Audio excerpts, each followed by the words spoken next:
where this is going. Well, what jumps out at me from this draft, Bret, is that when you look at the changes that are made, every single change really works in the favor of Hillary Clinton.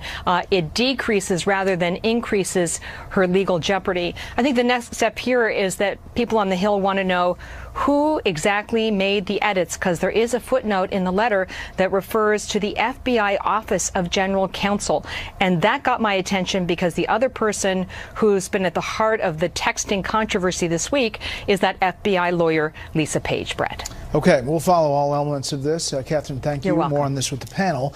What could be President Trump's biggest accomplishment could also be his biggest disappointment next week. That's how close things are. Votes are expected then on tax reform. But Republicans still cannot guarantee tonight that whatever they come up with will make it past their own members. A failure would obviously lead to a monumental crash and burn for the president's agenda just in time for the holidays. But success is definitely on the table. Chief Congressional Correspondent Mike Emanuel tells us where we are right now. I'm so excited that we're on the cusp of this great accomplishment. But late today, Senator Marco Rubio said not so fast on the issue of the child tax credit. Unless they can figure out a way to add to the 1,100 figure, I won't support the bill. And Senator Mike Lee said he's undecided about tax reform, pushing for more with Rubio. A Senate Democrat saluted that effort. It's good that some of the debate now is about enhancing a child tax credit. Our side would actually go a lot higher than Senator Rubio, but it's good that he's making the effort. Despite Rubio and Lee's reservations, negotiators still expect to roll out tax reform tomorrow. Some of the key points, according to congressional sources, 37% is the top individual rate to help people in high-tax states. Corporate tax rate dropped from the current 35% to 21% in 2018. State and local tax deduction, known as SALT, capped at $10,000. Repeal Obamacare individual mandate. Maintain deduction for high out-of-pocket medical expenses. Ryan was asked today why the tax plan isn't more popular. If you look at the polling that was done in Ronald Reagan's signature 1986 tax reform, something like a month before it passed, 18% of the people polled thought they were going to benefit from it. So this is the nature of the debate on things this big like tax reform. The Associated Press reports this package would most benefit big corporations and upper-income Americans, and top Democrats have jumped on that analysis. It's daylight robbery. It's in every iteration, the GOP tax scam becomes even more cowardly, outrageous, dishonest, brazen theft from middle-class families. The tax reform battle comes as there are reports Ryan has told those close to him he intends to retire after the 2018 midterm elections. What are you guys doing here? There's buzz on the Hill Ryan could leave even sooner. Today he brushed off a question about his future. I'm not at Tax reform would be a dream come true for Speaker Ryan, and faced with more tough fiscal votes, it is not likely to get better than that moment. Bret? More on this with Senator Hatch and just Mike, thanks. Candidate Trump promised to get rid of 2 federal regulations for every 1 added. Today, President Trump claimed his deregulation efforts are well ahead of schedule. He says the ratio is really 22 to 1. Chief White House correspondent John Roberts has the story from the North Lawn. Good evening, John. Bret, good evening to you. During the campaign, President Trump promised to free American businesses of what he called burdensome, duplicative, and ineffective government regulation. Today, he used a pretty dramatic example to show just how bad the situation has become. This is what we have now. This is where we were in 1960. President Trump brought props to the Roosevelt Room today to illustrate just how federal regulations have exploded since 1960. 1, 2, 3. It was an opportunity to brag on his efforts to cut red tape, dialing back government regulation, saying his administration has eliminated or delayed 1,500 planned regulations, adding that his plans to eliminate 2 regulations for every new one implemented has been successful beyond his wildest imagination. For every 1 new regulation, we have eliminated 22. 22. That's a big difference. We aimed for 2 for 1, and in 2017 we hit 22 for 1. Reducing regulation is part of what the White House calls a suite of economy-boosting measures the president is promoting. The biggest, tax reform, started leaking oil today after Florida Senator Marco Rubio threatened to vote no unless the child tax credit is sweetened. The demand comes at a moment of maximum political pressure for the president. After the Senate loss in Alabama, if tax reform doesn't pass next week, it may never happen. President Trump remains optimistic. Oh, I think we'll be there. He's really been a great guy and very supportive. I think that Senator Rubio will be there for sure. And we're doing very well on the tax front.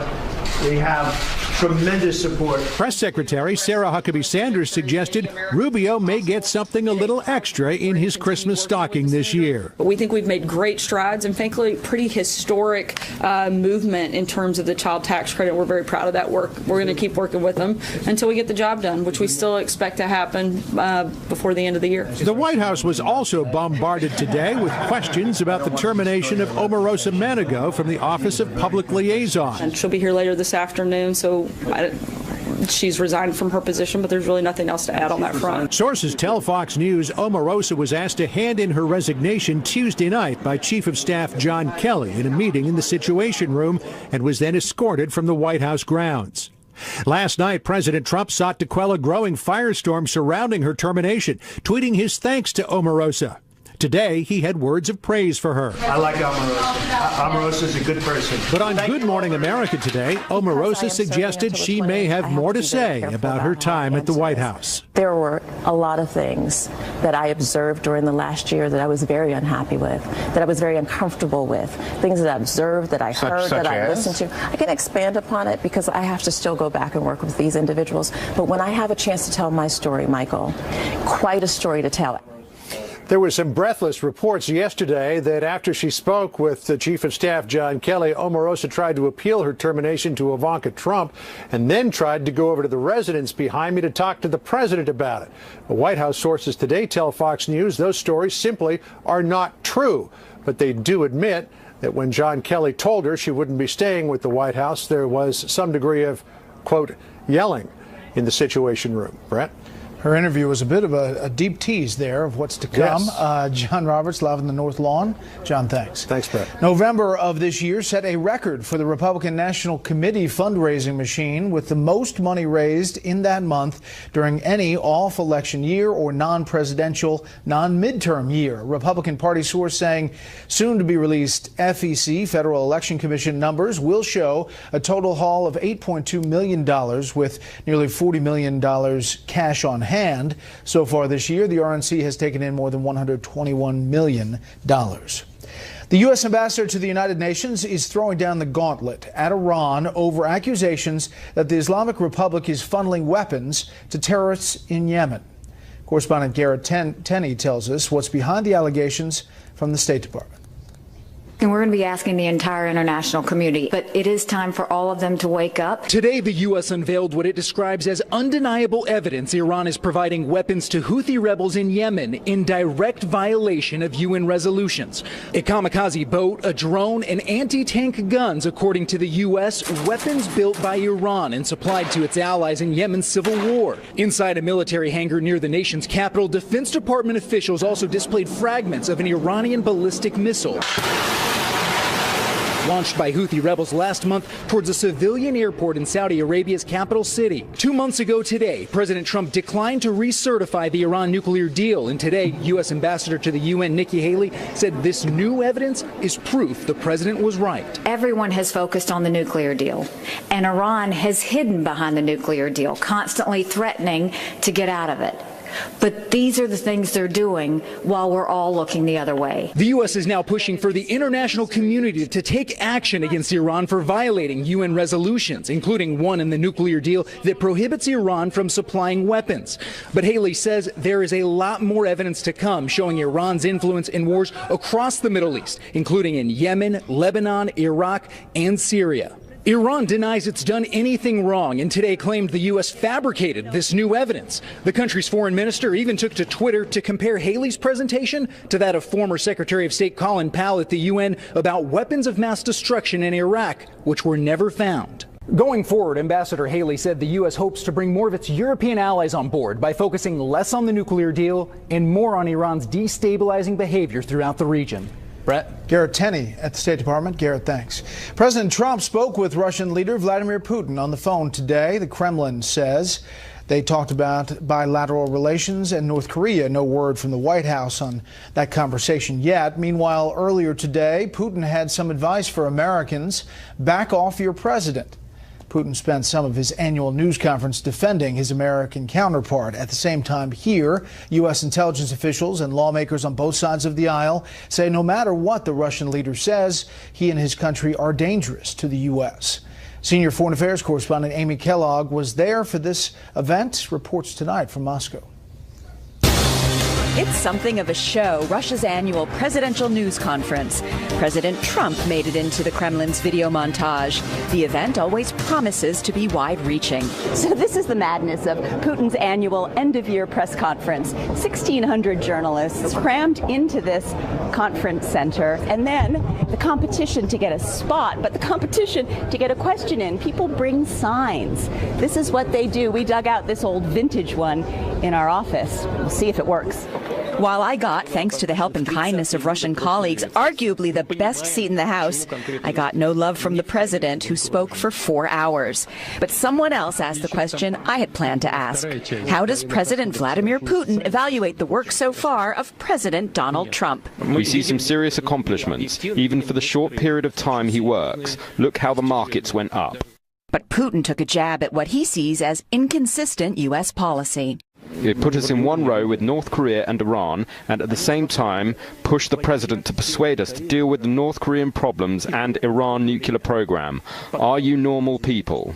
Putin didn't really seem too keen to talk about the U.S. today, but after all, he is up for re-election in March in a race that most say isn't fair. The one opposition candidate allowed to run showed up today to challenge Putin publicly, since he doesn't do debates. Ksenia Sobchak asked why opposition members have to fear jail or murder, and if the powers that be fear free elections. Putin largely dodged that, but said opposition should have a real platform and shouldn't just scream and shout. A recent study shows more people than we know are hankering for change in Russia, but its author says it's not coming. The next presidential term will be depression, not only in economic sense, but in a political sense, social sense. This regime will keep its, I would say, toughness. It will be rigid. But listening to Putin today, you got a whole lot of facts and figures about how Russia is on a steady march to self-improvement. In Moscow, Amy Kellogg, Fox News. 4-hour news conference. Up next, we will talk with Senate Finance Committee Chairman Orrin Hatch about tax reform, where it stands tonight, keeping the government open after next week, and a story we first brought you here on Special Report last night.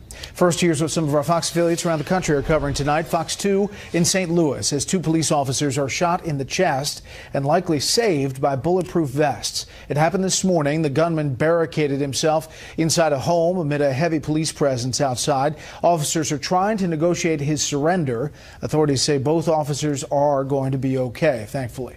Fox 61 in Hartford, Connecticut, as Newtown marks the 5th anniversary of that school shooting at Sandy Hook Elementary that left 26 children and educators dead.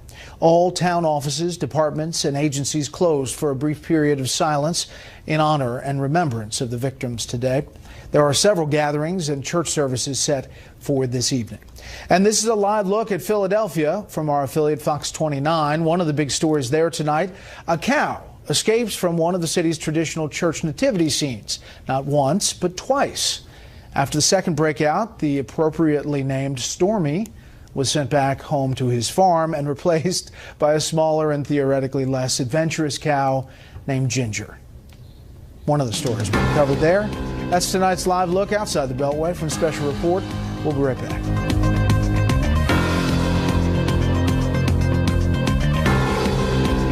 Ron.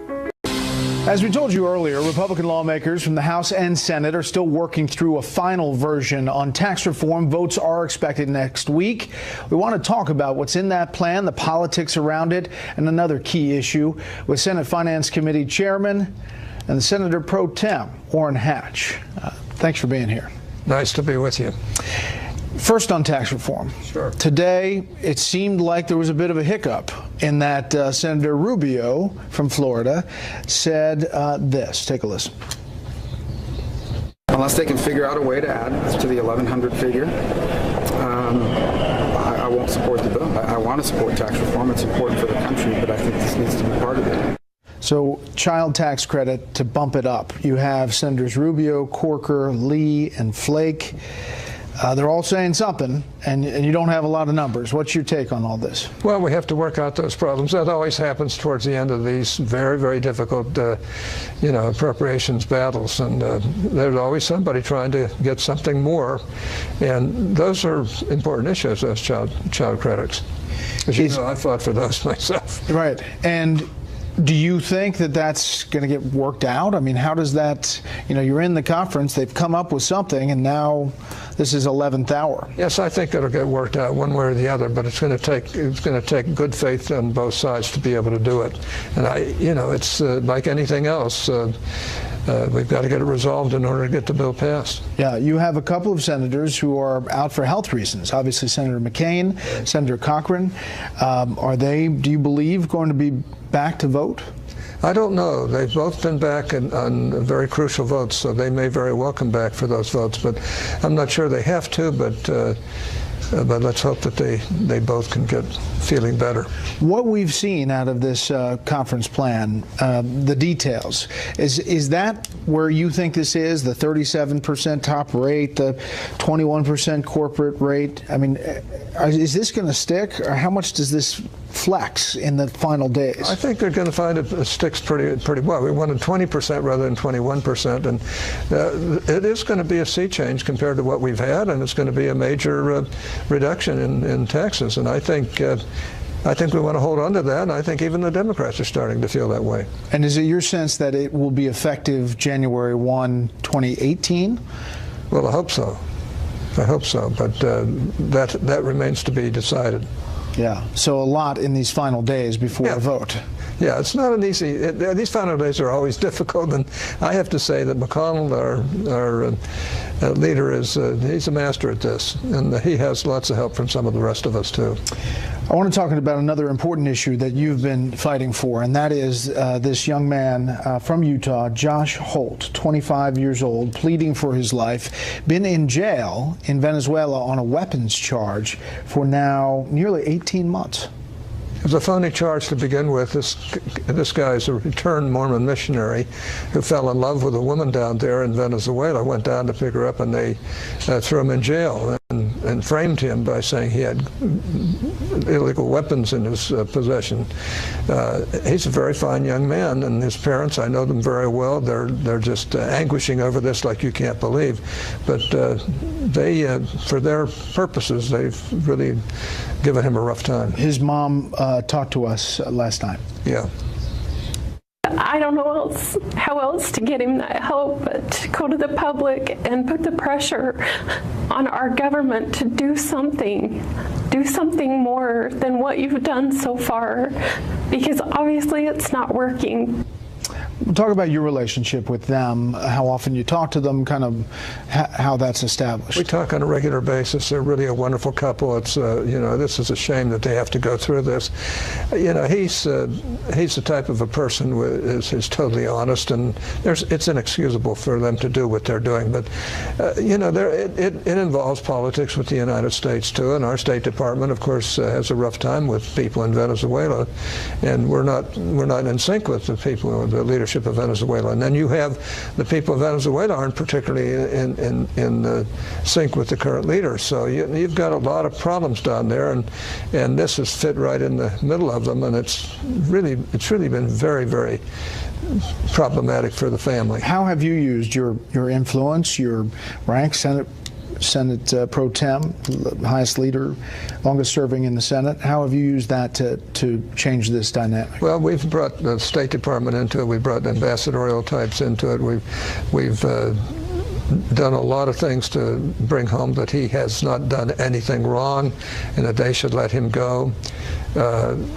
We've used every possible thing that we can do to get this taken care of. But it's gotten into politics at this particular point, and the people in Venezuela are trying to take advantage of our country, and they're mad at us, and so they'll take it out on this poor young man and his new bride, and it's just really pathetic.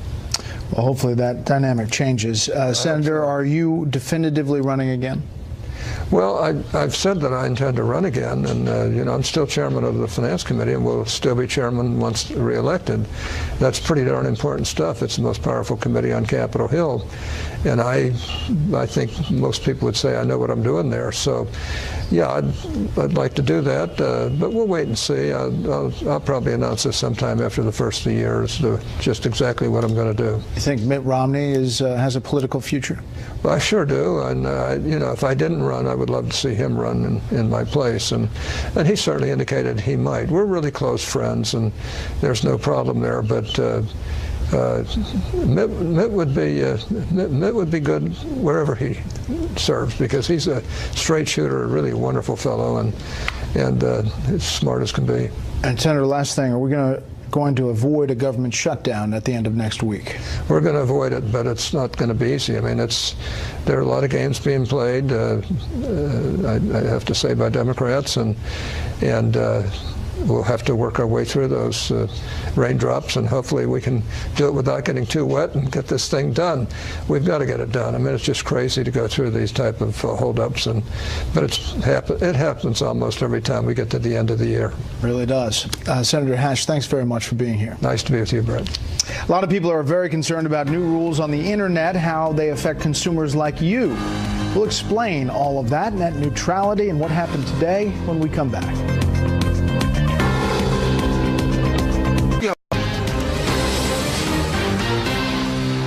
There could be major changes coming to your internet service, or not.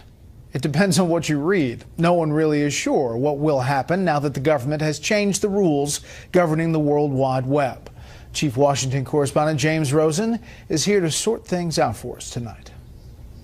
The chair votes aye. The item is adopted. Along party lines, 3-2, the Federal Communications Commission, or FCC, voted to overturn the Obama-era regulations supporters call net neutrality rules. Now, broadband providers like Verizon, Comcast, and AT&T can slow down the interface for apps by rival firms, block them altogether, or charge them for faster online performance. FCC Chairman Ajit Pai, an Obama appointee elevated to the chairmanship by President Trump, argued the move restores the internet to the rules under which it flourished prior to 2015 and will spur infrastructure investment by smaller firms across the country. Companies in Oklahoma, in Ohio, in Minnesota, in Montana, and other places, these are the companies that have told us on the record that these rules stand in the way of them building out their networks. Comcast, Verizon, AT&T, the internet belongs to me. Ahead of the FCC action, protesters descended on 700 Verizon stores. Some large tech firms like Twitter, Facebook, and Alphabet, and many smaller ones like Reddit, Mozilla, and Kickstarter oppose the move,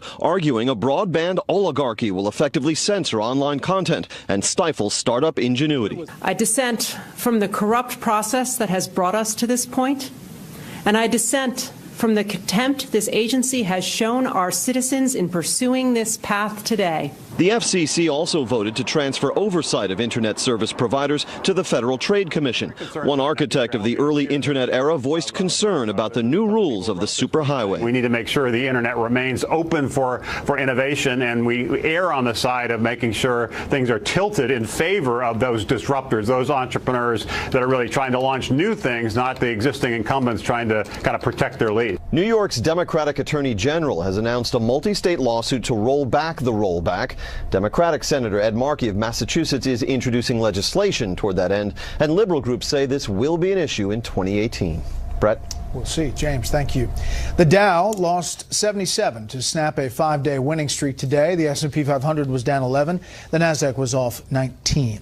You have probably heard by now there are some major changes coming to the media landscape and to the Fox organization.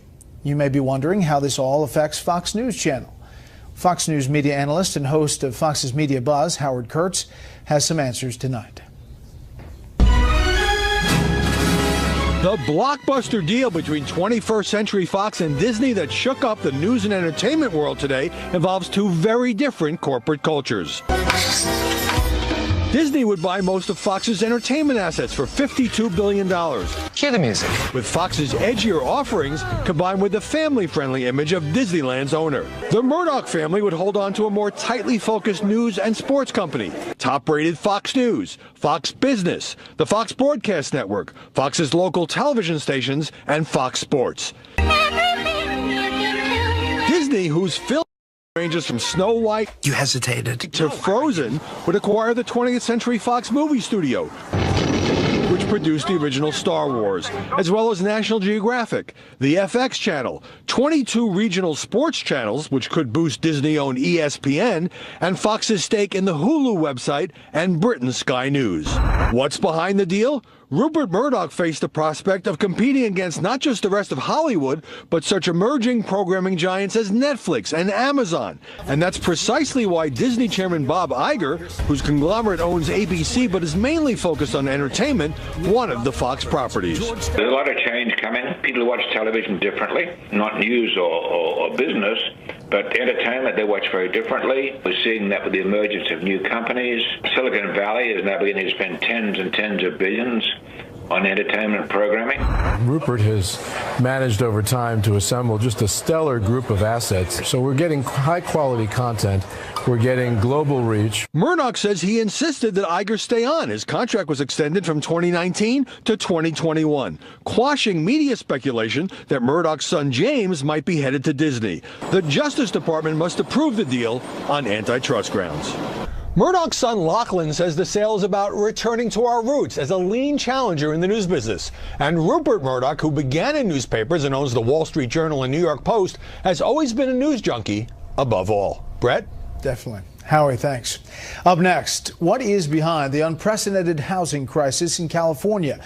It's a lot more than just wildfires. First, beyond our borders tonight, a U.S. defense official tells Fox 2 U.S. Air Force F-22 stealth fighters intercepted a pair of Russian attack jets in restricted Syrian airspace yesterday. The Americans fired flares after cutting across in front of the Russian planes. The technique is meant as a strong warning. Police in Somalia say an Islamic extremist suicide bomber detonated his weapons at a police academy today in Mogadishu. At least 17 people were killed, 20 wounded there. The bomber was disguised as a police officer. The Al-Shabaab terror group is claiming responsibility. Britain's chief Brexit negotiator says a deal for the United Kingdom to exit the European Union on good terms is much more likely because of an agreement reached last week. However, yesterday, British lawmakers won a vote giving Parliament the final say on any deal with the EU. Just some of the other stories beyond our borders tonight. We'll be right back.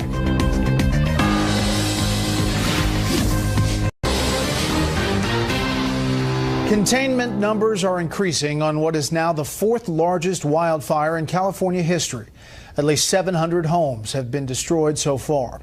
This comes as the state faces an unprecedented housing crisis. National correspondent William LaJeunesse explains from Southern California.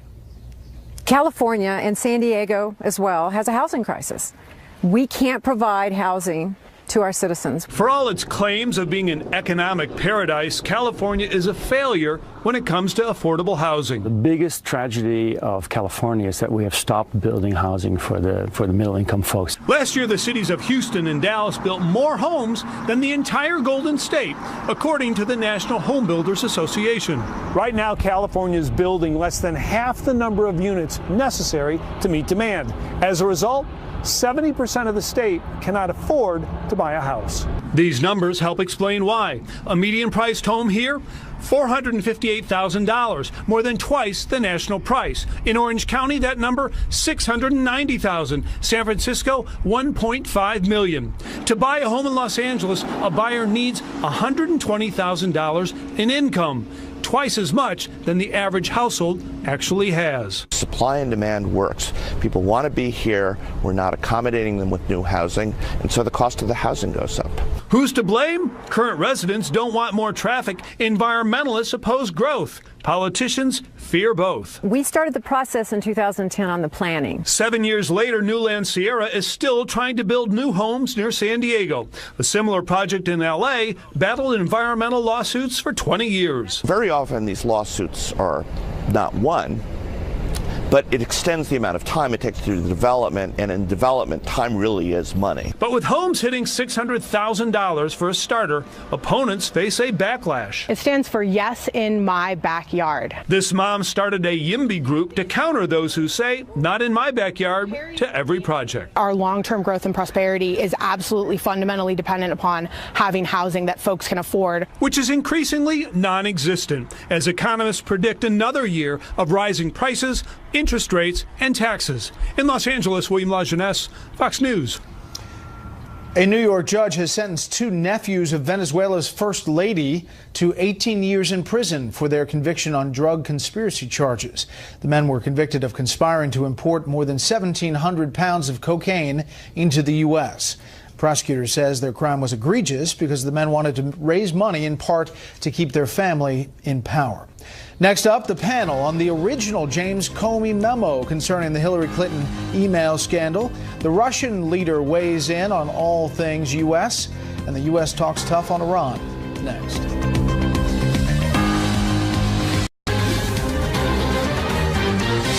This is going to be an unusual statement in at least a couple of ways.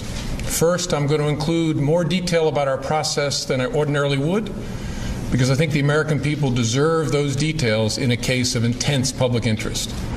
And second, I have not coordinated this statement or reviewed it in any way with the Department of Justice or any other part of the government. They do not know what I'm about to say.